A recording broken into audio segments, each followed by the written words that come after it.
Hello guys, welcome to nursing zone. इस video में हम बात करेंगे नर्सिंग असेसमेंट के बारे में। तो प्रीवियस वीडियो में मैंने आपको नर्सिंग प्रोसेस बताया था, उसके अंदर 5 स्टेप्स मैंने बताए थे नर्सिंग प्रोसेस के। तो जो नर्सिंग असेसमेंट था वो फर्स्ट स्टेप था। आज हम इसी स्टेप के बारे में थोड़ा डिटेल में बात करेंगे। नर्सिंग असेसमेंट होता है collection of data about client from variety of sources. तो इसमें हम क्या करते हैं, हम डेटा कलेक्ट करते हैं पेशेंट के बारे में। जो भी हमारा क्लाइंट है, पेशेंट है, उसके बारे में डेटा कलेक्ट करते हैं। और डेटा में बेसिकली उसका नाम, उसका एज, सब कुछ, जो भी उसका वेट है, एड्रेस क्या है, सब कुछ हम कलेक्ट करते हैं।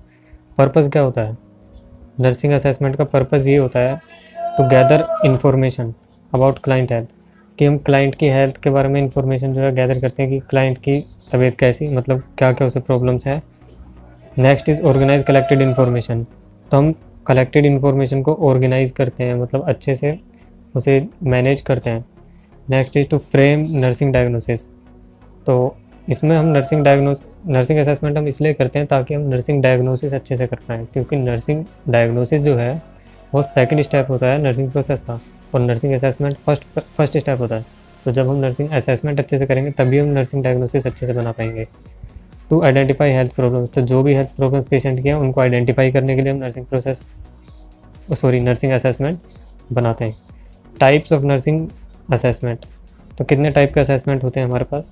First is initial nursing assessment. तो इनिशियल नर्सिंग असेसमेंट वो असेसमेंट होता है जो हम जस्ट आफ्टर एडमिशन लेते हैं। मतलब पेशेंट अभी जस्ट एडमिट हुआ है तो उसके कुछ एक स्पेसिफाइड टाइम होता है कि इतने घंटे बाद, हर इंस्टीट्यूशन का या हर हॉस्पिटल का अपना अपना एक टाइम होता है कि पेशेंट एडमिट हुआ है, तो उसके कुछ टाइम बाद हम जो भी वो लेते हैं, असेसमेंट करते हैं, उसे इनिशियल नर्सिंग असेसमेंट कहते हैं। एडमिशन के जस्ट बाद, जैसे ही पेशेंट एडमिट हुआ है।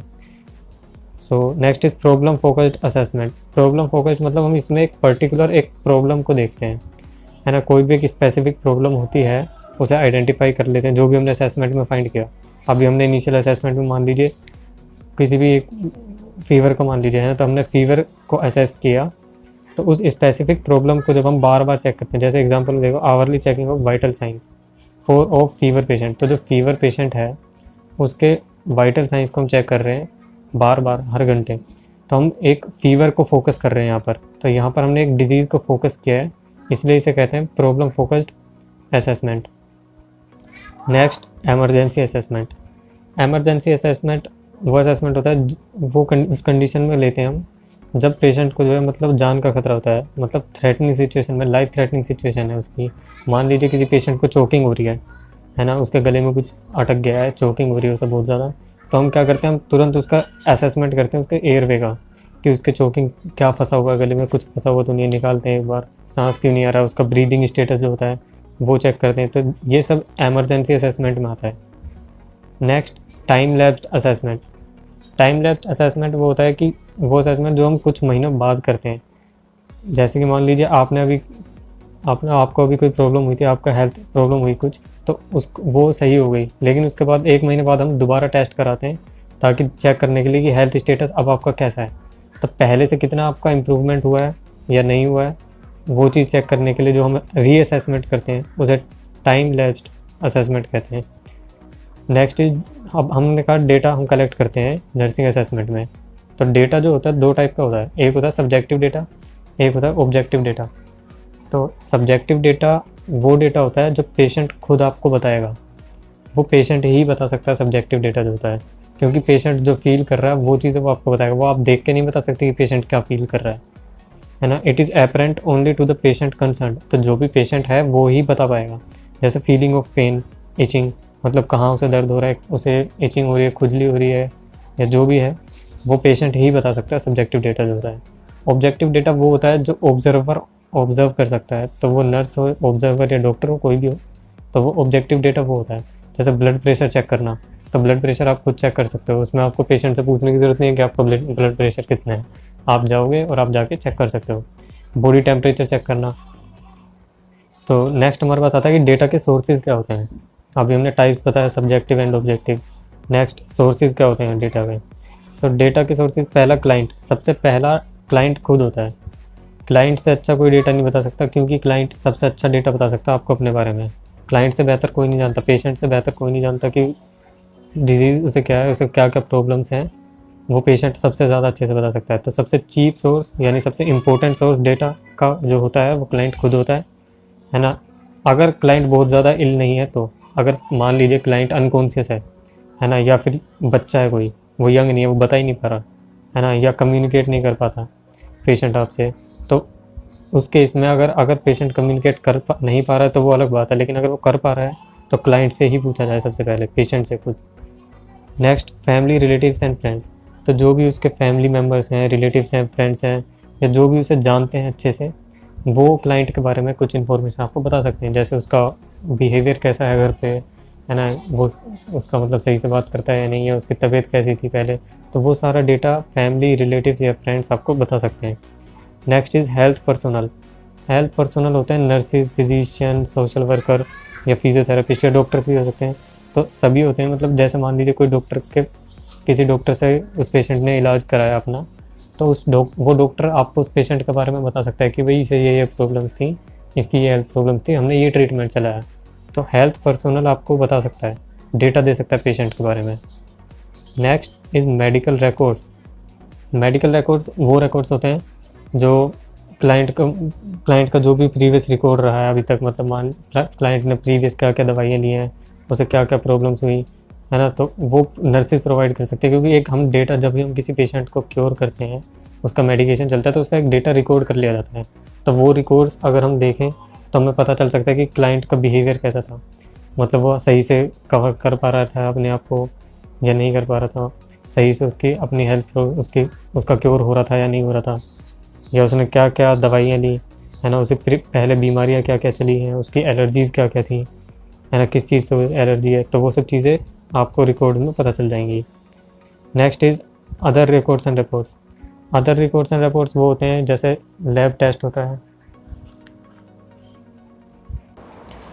जैसे लेबोरेटरी टेस्ट हो गया, जैसे हम होता है ना स्टूल टेस्ट करा लेते हैं, आरबीसी टेस्ट कराते हैं, हीमोग्लोबिन टेस्ट, तो वो टेस्ट आपको बता सकते हैं पेशेंट के बारे में कि वो एनीमिक है या नहीं है, मेल न्यूट्रिशन है या नहीं है, जो भी है वो सारा रिकॉर्ड और रिपोर्ट वो आपको बता सकती हैं, वो रिपोर्ट्स, राइट।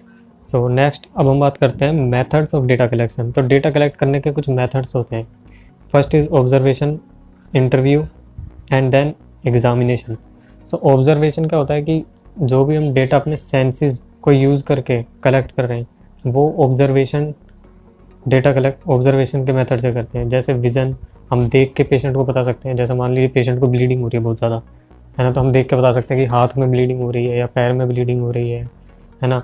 और हम सुन के बता सकते हैं, तो पेशेंट को हम सुन के बता सकते हैं कि पेशेंट क्या कह रहा है। पेशेंट मान लो पेशेंट रो रहा है पेशेंट बहुत ज़्यादा, तो हम बता सकते हैं कि पेशेंट को दर्द हो रहा है बहुत ज़्यादा, तो वो ऑब्जर्वेशन में आ जाता है।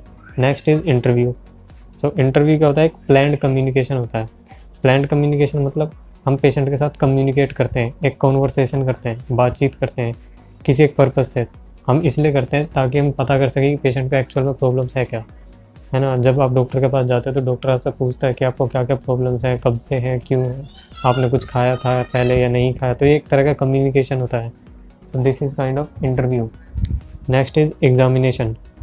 Examination is like systematic data collection, है ना। हम इसमें क्या करते हैं, एक प्रॉपर डेटा कलेक्ट करते हैं हेल्थ प्रॉब्लम्स के बारे में, है ना। हम कुछ एग्जामिनेशन करते हैं, जैसे हम कुछ टेक्निक्स का इस्तेमाल करते हैं, जैसे इंस्पेक्शन मतलब हम इंस्पेक्ट करते हैं, देखते हैं उस एरिया को। मान लीजिए जैसे पेशेंट को बाउंड है, घाव हो रहा है, तो हम देखते हैं उस एरिया को, इंस्पेक्ट करते हैं कि कितना घाव है, कैसा है ना। नेक्स्ट इज़ पैल्पेशन मतलब हम अपने हाथ से फ्लैट, मतलब हाथ को सीधा करके टैप करते हैं उस एरिया पे, है ना, और इसे हम पैल्पेशन कहते हैं। नेक्स्ट इज़ परकर्शन का मतलब होता है कि हम हाथ को अपना एक कप लाइक बनाते हैं, कप लाइक एक हाथ को फोल्ड कर लेते हैं और फिर उसके बाद पेशेंट की बैक पे टैप करते हैं, तो इससे हमें इसे हम परकर्शन कहते हैं। Next is auscultation. ऑस्कल्टेशन क्या होता है, जब हम स्टेथोस्कोप से पेशेंट का चेक करते हैं, जैसे आप जब जाते हैं डॉक्टर के पास, कहते हैं कि उसे ये आपको कोल्ड है, तो डॉक्टर जो होता है स्टेथोस्कोप लेता है और आपके बैक पे या आपके चेस्ट पे उसे लगा के चेक करता है, तो उसे हम ऑस्कल्टेशन कहते हैं। सो ये 3 मेथड्स थे, examination, interview and observation. So this was all about. अब हमने सारा इसमें कवर कर लिया है जो भी नर्सिंग असेसमेंट के अंदर था। नेक्स्ट वीडियो में हम नर्सिंग डायग्नोसिस के बारे में बात करेंगे, जो कि सेकंड स्टेप है नर्सिंग प्रोसेस का। और अगर आपने नर्सिंग प्रोसेस का इंट्रोडक्शन नहीं देखा तो वो ज़रूर देखना। Thank you so much. एक तो लाइक और शेयर ठोक दीजिए, महाकाल का दबा के लाइक और शेयर ठोक दीजिए, 5000 लौटे दिख जाना चाहिए।